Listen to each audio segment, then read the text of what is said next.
And now it's Deborah Kobylt Live and the Little Italy podcast.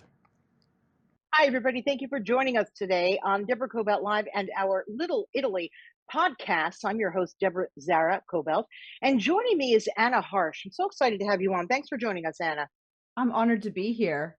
Yeah, you're really quite an exuberant person. The more I've read about you, I just got more into what it is that you do. You are an award-winning dancer, choreographer, and artistic director. You founded the Allegro Dance Company. And what's exciting about that is your passion is bringing to us Italian dance throughout the different dances throughout the 20 regions in Italy. And the more I was diving into it, the more I realized that, gosh, I don't really know much at all about Italian dance. Can you tell us about how you started this? Yeah, it was a college thesis project when I was a dance major. My undergraduate degree is in dance. And so I was attending Slippery Rock University doing my dance thesis project to graduate. And I thought, gosh, I'm going to do my cultural heritage. I'm going to do Italian folk dance as my last project. And as I was researching, I couldn't find any books. I couldn't find hardly anything, written down across libraries across the United States. So I had to ask a few friends that studied in Italy, studied dance, and they were quite really gracious to give me their information. So that was how I completed my project. And then professors were encouraging me, hey, this is different, Anna. Why don't you take It it is. to a festival and try it out, for the public? And so I gathered a few friends, rehearsed my mom and dad's backyard, and danced for a few festivals. And we just got bombarded with gigs. And I thought, oh no, we're a group, I guess. So Yeah. So, turned out of but nothing. you've performed for some quite notable figures. Could you tell us about that? Yeah, I mean, throughout the years, we've danced for so many festivals and different places, but it was my hometown priest that recommended, I was going to Italy, I was going to do more research, and we were performing as a group in Italy. He said, you know what, maybe I can get you some tickets to get into the Vatican to be at an outdoor mass, and maybe you can perform for the Pope. And I said, gosh, that's a long shot, but okay, let's try. And so we did, and Pope John Paul came over, blessed us in two languages. We did a little performance for him right there. He clapped along, of course, and swayed with us. And we were just shocked and very honored. Wow. So you were performing. It wasn't really even planned, or was it? No, You were. Wow, that's pretty exciting. I'm going to try that. Next time I go to Italy. I'm going to start performing. I'm going to learn some of your dances, and I'm right. going to perform right outside the That's right. Vatican, and hope that the Pope comes to bless me. That would be magnificent. That would be. Um, I'm being silly, of course, because I think that's quite a moment.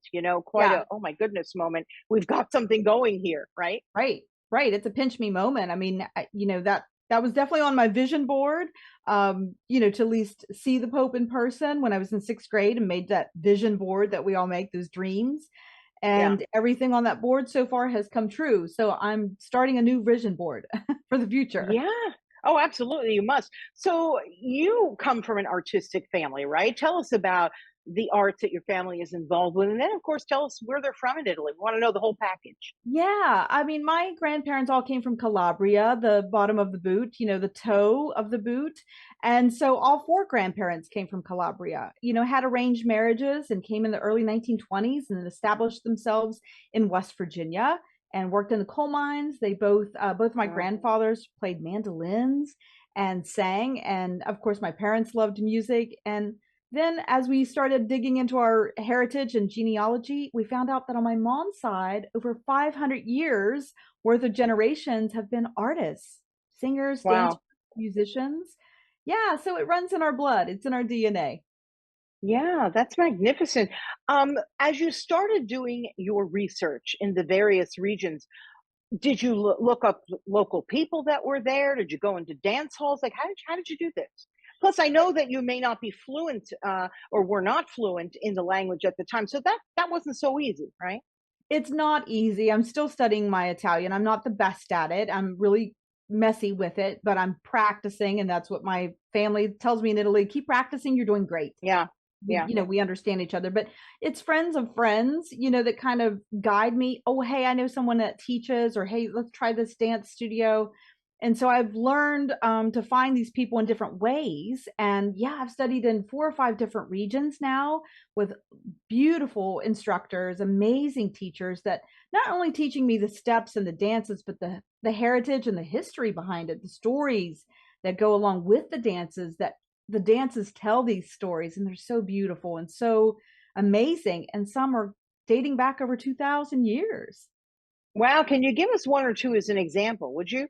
That's Sure. pretty exciting, right? Especially this is new for you. When something's new and you're studying something and you're embarking upon a new journey, it's like, wow, I mean, eyes wide open, right? Right. I mean, as family, you do the tarantella. Everybody says the tarantella, right? At family weddings, events, and things like that, you make a circle and you hop on one foot to the other. The arms might be outstretched, and you might shake a handkerchief. But I thought, well, what does that really mean? What is all of this about? And then as I was studying it more in depth, tarantella is a genre of dances, a genre of Mm. music. And so around 7 of the 20 regions do a variation of the tarantella. So, for example, in the Campania region, they have a beautiful dance called tamariata that has dances with castanets, or nacchere, we call them nacchere in Italian. They dance with castanets. And so this Wow. dance is like earthy and vibrant and giving praise and honor to the earth and all of the grains that it gives us, praise to the sky for the rain and the sun that, you know, builds our crops, and so we can have that harvest. So it's like a blessing, and it's a prayerful dance, and they use it for processions as well. Wow. You know what? I had no idea. Everyone who goes to an Italian wedding, an Italian festival, there's always the, come on, hum it with me. Dun, Right. dun, dun, dun, dun, dun, dun, right? I mean, Right. everybody's doing that one. So you're telling me there's many variations on that. Yes, the music is completely different. There's Wow. variations.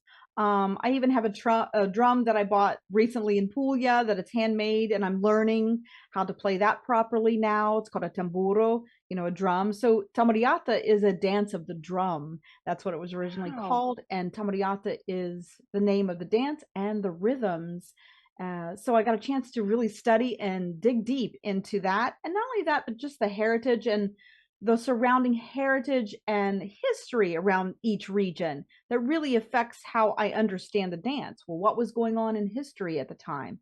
And what Hmm. were the people doing? So it helps me understand the dances and get a little deeper into each movement. You know, there really is a history behind everything if we Yeah. look into it, right? Including from our own country here, from the Native Americans, the beautiful dances that they had and have to this day. And, you know, you look at Italy and you don't really realize that. We just have a few that at least I know from my family. But the fact that you're bringing all this to us, it's a whole new thing to learn for us as Italians and Italian Americans. Tell me another story from that, you know, something that you experienced when you were there, another region where people came up to you and were happy to teach you about their tradition and their dance. Yeah, absolutely. So some of the teachers that I get a chance to study with not only know their regional dances, but they'll tell me about other regions. So I got a chance to learn some northern dances that include Oh, polkas and mazurkas. As you travel north up the boot, the posture changes. It's very upright and it's very hmm. polished and ballroom-esque. Waltzes, Interesting. polkas, mazurkas, and so you're going to find that in the North, and they have a French influence or a Swiss influence or maybe even a German influence. But as you Yeah. travel down to the South, to the deeper toe or heel of the boot, it's going to be earthy dances, circular dances that all about community. That's the number one thing I've learned is community.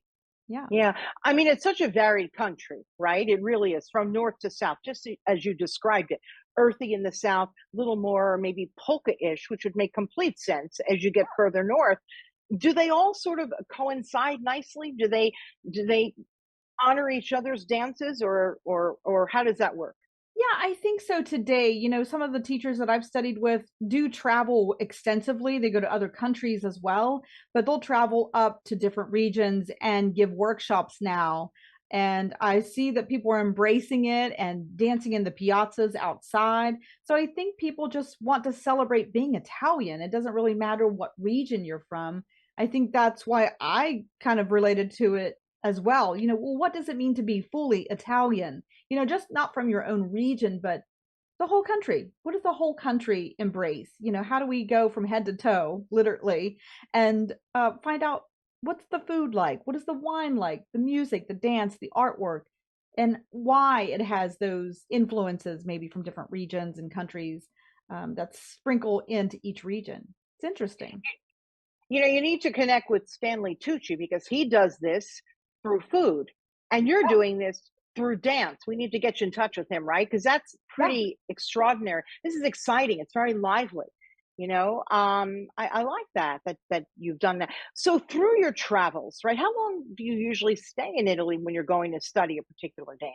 Gosh, it's usually about 2 weeks, and usually I try. Oh, It's intense. Like the dance classes are intense. I'm there with a teacher several hours, and sometimes I'm with a group. Group classes as well. They'll invite me to take the class with a group, so that's nice to get a group understanding, and everybody has their own take on the dance, and so they give me their feedback as a dancer in Italy. So that's really great. And then just traveling through, gosh, I've been doing it since I was in 6th grade, but now I try to go mm, every year or every other year.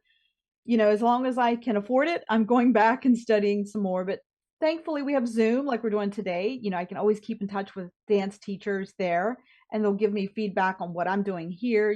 Add this, Anna, add this cape, do this costume. So they give me feedback, which is great to keep up with. so you add in, of course, the costume of each dance, right? Do you make them yourself? Tell us about that. You have to make them yourself. I mean, I buy pieces here and there of a basic skirt, a basic vest, but then you have to add all those trimmings. Obviously, you can't buy these costumes here in the United States. Yeah. So I have to sew. I've learned how to sew throughout the years and do a little bit on my own, or I hire someone to help us make these costumes. I do choose lighter fabrics because the original fabrics, usually in the further south, is very heavy and wool Yeah. or really heavy, and that we would just die if we wore those here at the Yeah. festival. We would just be fainting all the time. But we try to do Yeah. lighter fabrics and have the same look or feel to the costumes that they would once wear, for sure. Yeah. Now you have a dance company, and I know that you are out of Pennsylvania. How do you manage getting everyone together to go perform? Because you perform at festivals throughout the country, right? Internationally as well. How do you put it all together? That's not so easy. It's not easy. I wear a lot of hats. It's a lot of organization for sure, a lot of lists, as I talk in my books, a lot of lists and lists of lists. But we do rehearse via Zoom sometimes, and then we get together in person once or twice a month because Oh, everybody okay. knows the basic steps, and we put everybody together. And it's a great way to see, strangers really become friends the moment that they hold Mm. hands to become a partner and dance with the company. And we travel all over to perform, wherever we get asked, if they can afford to fly us somewhere or drive us somewhere, to show up and perform at a festival or event, celebrations, we'll go anywhere. I've done a lot of different things on my own as well to teach workshops for dance companies or other dance studios or university dance departments. So we do a lot. I wear a lot of hats, but slowly, step by step, as we say, we improve each time and we get it together, and we really love performing on the road. Would you say this is a passion of yours? Yeah. And if there was another word beyond passion, I think that's what I have at this point. It's maybe obsession. That's beautiful though, because that drives us, doesn't it? Yeah, it does. I want to preserve these for the next generation because when I was trying to look up this information, it didn't exist. So I want the Anna of the future to have this knowledge and find it easily. So, Hmm. Are young people taking to this? And are you going to schools and getting the really young ones interested? Tell me about that. yeah, my alumni that had danced with me at the beginning now have children that they are Oh, wow. interested in. So we're calling them Petite Allegro, the next generation. Okay. And they do dance with us, and we try to do workshops at schools and other events. And that's the reason why I wrote my books, because now I can put it in their hands and they can read about these dances and ask the questions that I asked myself as a young dancer so they can think about their future. Magnificent. Absolutely wonderful. Um, Tell me a little bit about the documentary, because you also have written two books. We're going to get into that, but you've done a documentary on this great passion of yours. Tell us about it. Tell us about that. What's it called? And Right. how can people take a look at it? I don't believe it's on YouTube yet, But tell Right. us about the documentary. We're working on that. Next year Yeah. marks our 10th anniversary of this documentary. It was something that I wanted to produce on my own. It wasn't easy, of course. So I No. had a little bit of help with a local library that helped me get a grant to help hire someone to edit and that sort of thing. My brother did the music for the whole documentary. He's a musician, so he wrote music for the whole documentary. And of course, it's edited clips of all the festivals that we've gone to and interviews I've done with dance teachers in Italy, some video footage of Italy. And I wanted again to leave those dance prints, those footprints in the future behind for the next generation. So you can find it in libraries across the United States and Oh, Canada, good. as well as the University of Calabria has a copy, and Oh, I believe the NIAF has a copy as well.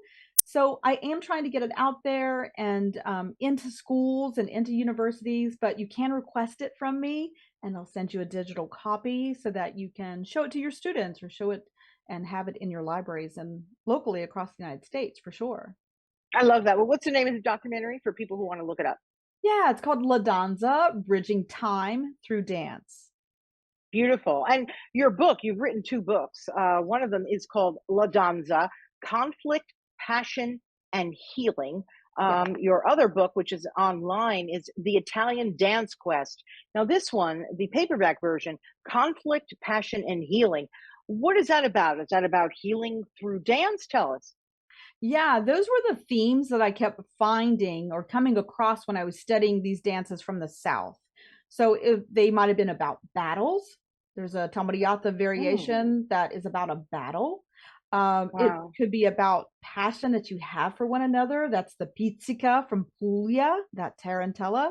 And then Mm, the healing rhythms, the bite of the spider is why the tarantella exists, right? And we would do these dances to heal ourselves or rid of the poison of a spider bite. So those are the themes that I kept coming across. And then I talk about the themes of my own life, conflict, passion, and healing process that we all kind of relate to and we all go through in life. yeah. Tell us about a moment in time in your life that this really helped get you through, would you? Ooh, gosh. Getting through college as a dance major wasn't easy. Mm, But I think dance really does bring you joy, lets you express your emotions, and just brings a little something to the audience. And so you feel like, oh, I'm giving you a gift, the audience. And so I think that's how dance has helped me for sure. For sure. yeah. Tell me about growing up. What was your household like? Was it a typical Italian back east household, like Jersey, New York, Pennsylvania kind of household? Lots of food going on, talking, or dance in your case? Tell us about that. Yeah. There was always music and dance. Of course, Mm, those Sunday dinners, but that was every night. I don't know if people do family dinners anymore, but we still sit down as a family. At least my husband and I do, as well as the dancers when they come to rehearse. We sit down as a family after rehearsal and have dinner together. That's still a practice that I do, of course. And making those traditional dishes, the baking, the dishes at, Christmas Eve, the fish, of course. Oh gosh, the fish, the smell of the fish, right, for Christmas Eve. All of those practices, growing up like that, absolutely typical. When you go to grandparents' house, you speak Italian. When you come home, you speak English. So, yeah, yeah, absolutely. So you always took to this then, right? It's not because I know as a kid, whatever was traditional, I sort of turned away from it, right? If they were making the 11 fishes, actually, not even seven, I would be like, why do you have to do that? As a kid, a very young kid, I almost just looked the other way, not really understanding their tradition. And a lot of young people did that, yeah, especially when our parents and grandparents were, freshly um, off the boat, as we like to say. And a lot of times we were like, no, we're American. And then as we get older, right, we learn to appreciate each and every bit, each and every dish, right. the way they speak, right? Like my mom would say that she spoke Napolitan. Oh, Um, and I would be like, well, what's that? It's Italian, right? And then she'd try and teach me, the different dialects throughout Italy. And the older we get, the more we appreciate it. And I like the fact that you're making this fresh so that young people can really appreciate, our culture over there in Italy, right? right. Yeah, I try to make it a little more contemporary. Throughout our show performances, not only do we do these authentic dances, but then I bring something that's modern, maybe some contemporary music that Italians are listening to, and we might choreograph a modern piece or a jazz number or a ballroom piece. I also have a singer that does opera in our show. So we try to Oh, make it a little more contemporary, that something today, somebody today can relate to. Um, and we bring stories through these contemporary movement or modern dance, ballet, jazz, even tap dance. And we tell stories about the history of Italy, or, just a small pinch of the traditions in a weird, new, fresh way, so that the next generation can relate to it for sure. yeah. Now, this is not all that you do, right? You also do voice. Can you tell us what else did you do, and that what else did you do in terms of dance and other artistic endeavors that you're involved with? Sure. Besides writing, I do a lot of choreography. I'm working on musicals constantly. I do 3 or 4 musicals for community people, high schools, universities. I do a lot of choreography for that. And then I also have my own podcast, the Dance Floor podcast, where I interview dancers that give advice and tips for the next Oh, I like that. generation, so that we can just grow as dancers and performers, and keep learning. And that's our method, is to keep learning, not be stagnant with your information, just keep learning and growing and researching, so that we can just become better and better each time we take the stage. So those are some other things besides my books and the documentary and performing and choreographing. I do a podcast every other week, and it's called The Dance Floor. The Dance Floor podcast. I want to make sure that people can look that up. Where can they find that, by the way? Is it an audio, a video Yeah, podcast? What is it? just audio, and you can find it wherever you listen to your podcasts. And we talk about how the life lessons that you learn through taking the art of dance, as well as Hmm. tips and techniques that we can learn as well. I love that you told me off the air that you're working on or recently done a musical SpongeBob, right, in the theaters. Right. I just thought, wow, that's kind of interesting, because I think of you as all things Italian, all things Italy. And when you said SpongeBob, I thought, well, no, she really is a very varied performer, right? Could you tell us about that production? Yeah, that's going on in Moundsville, West Virginia at the Strand Theater. And so it's 6 weeks that we're with this cast. I'm choreographing the whole show. And so, yeah, musical theater has always been in my blood a little bit. My mom and I used to watch musical theater on television as well. Ginger Roger, Fred Astaire, of course, those black and white days. I was just obsessed with it. And so SpongeBob, the musical, came about, and they asked me again to come back and be the choreographer for it.